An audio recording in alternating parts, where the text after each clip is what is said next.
A luz é um dos fenômenos mais misteriosos e fascinantes da natureza.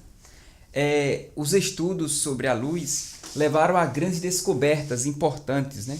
A exemplo da união entre a óptica e o eletromagnetismo, que culminou com a construção de uma das mais poderosas teorias da física, né? A teoria da relatividade de Albert Einstein. A luz ela é tão rápida que em pouco mais de um segundo ela é capaz de nos deixar e atingir a Lua. E se um feixe de luz fosse capaz de girar em torno da Terra, ele daria cerca de 7 voltas e meia em um único segundo. Sua rapidez é fascinante. Hoje nós sabemos que a velocidade da luz no vácuo é um pouco menor que 300 mil km por segundo. Mas para se chegar a este valor, vários estudiosos, né, se esforçaram muito, como veremos aqui neste vídeo. Um dos primeiros a tentar medir a velocidade da luz foi Galileu. Galileu era muito habilidoso, né? Na realidade, ele sempre foi habilidoso, mas seu procedimento experimental para determinar a velocidade da luz foi um fracasso. Galileu e um assistente se posicionaram, cada qual, no topo de duas colinas, né? Separadas por cerca de 1,5 km. Ambos tinham fontes luminosas, né? E podiam se comunicar com seus sinais luminosos.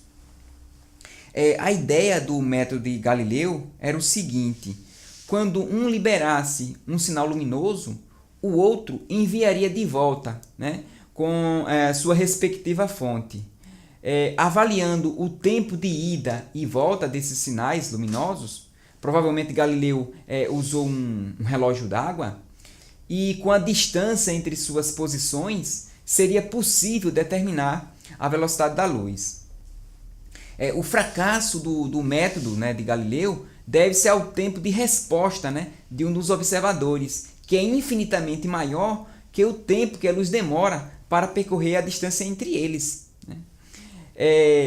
Utilizando esta técnica, o segundo observador deveria estar muito, mas muito longe mesmo, em um ponto tão longe que ficaria fora da Terra.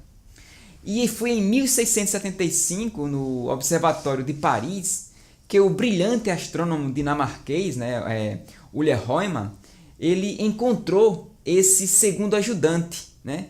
Ele se chamava Io e era um dos satélites de Júpiter. Júpiter ele é o maior planeta do Sistema Solar e ele possui vários satélites, né? Os mais famosos são os 4 satélites, né, descobertos por Galileu.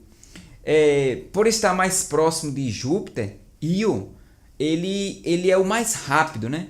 Para vocês terem uma ideia, em menos de 2 dias terrestres, ele é capaz de completar uma volta em torno de Júpiter. Foi observando então os eclipses, né, de Io que Euler Reumann trouxe a pista que precisava para avaliar a velocidade da luz, né? O que ele fazia? Ele anotava o intervalo de tempo que Io demorava para desaparecer atrás de Júpiter. E sempre ia colocando esses dados, né? Ele fez isso durante um ano de observação. Ele notou que a Terra, em sua órbita, se afastava de Júpiter. A luz do reflexo do Sol, que vem de Júpiter e de Io, demorava cada vez mais, né? Io parece que estava cada vez mais atrasado. Alguns meses mais tarde, né, quando a Terra se aproximava de Júpiter, a luz do reflexo de Júpiter e de Io levava menos tempo.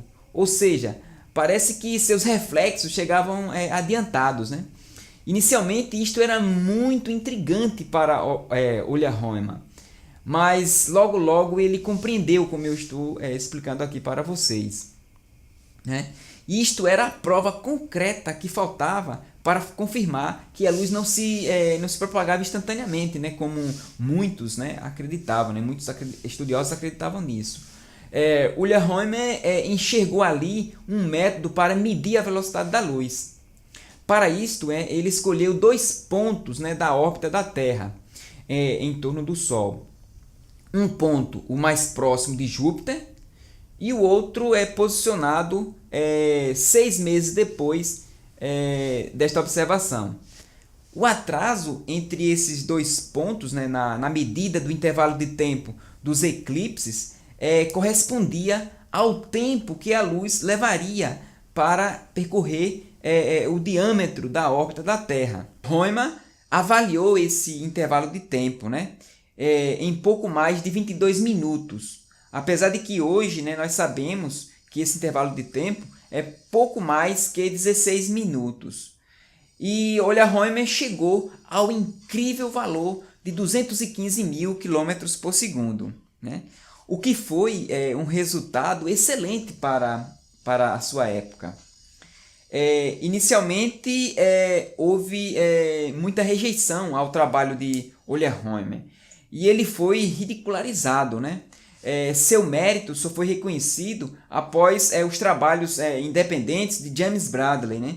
Entre 1725 e 1728, né? Quando ele descobriu o movimento aparente, né, de estrelas, conhecido como aberração da luz.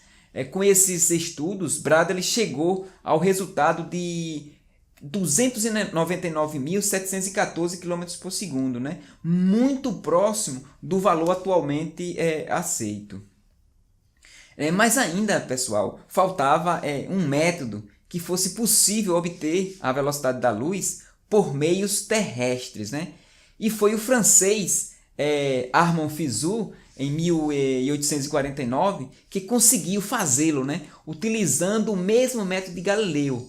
Mas agora o ajudante era um espelho e a fonte luminosa contínua emitia pulsos por conta de uma roda dentada, né, colocada na direção transversal à direção do feixe.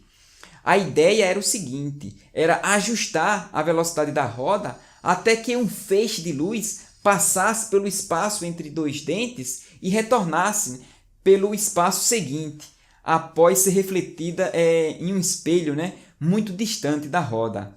Ficava mais de 8 km a posição do espelho.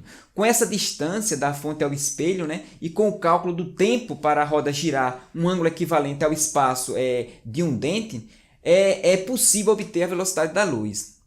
O valor obtido por Armand Fizeau foi 315 mil km por segundo, né, cerca de 5% acima do valor atualmente aceito. Esse experimento, né, abriu espaço para outros experimentos, né, terrestres para obter a velocidade da luz. E em 1850, Jean Foucault aperfeiçoou o experimento de Armand Fizeau e foi capaz de medir a velocidade da luz em diferentes meios, né, e provou que a luz se move de forma muito mais lenta na água do que no ar, né? Esse resultado derrubou de vez a teoria corpuscular de Newton, né, da luz. Nos 80 anos seguintes, os métodos de Fizeau e Foucault foram aperfeiçoados, né, por diferentes pesquisadores. E dentre eles, destaca-se o experimento de Michelson-Morley, que acabou revelando um dos maiores enigmas da física, né? Mas isto, certamente, é uma história que eu contarei em uma outra oportunidade.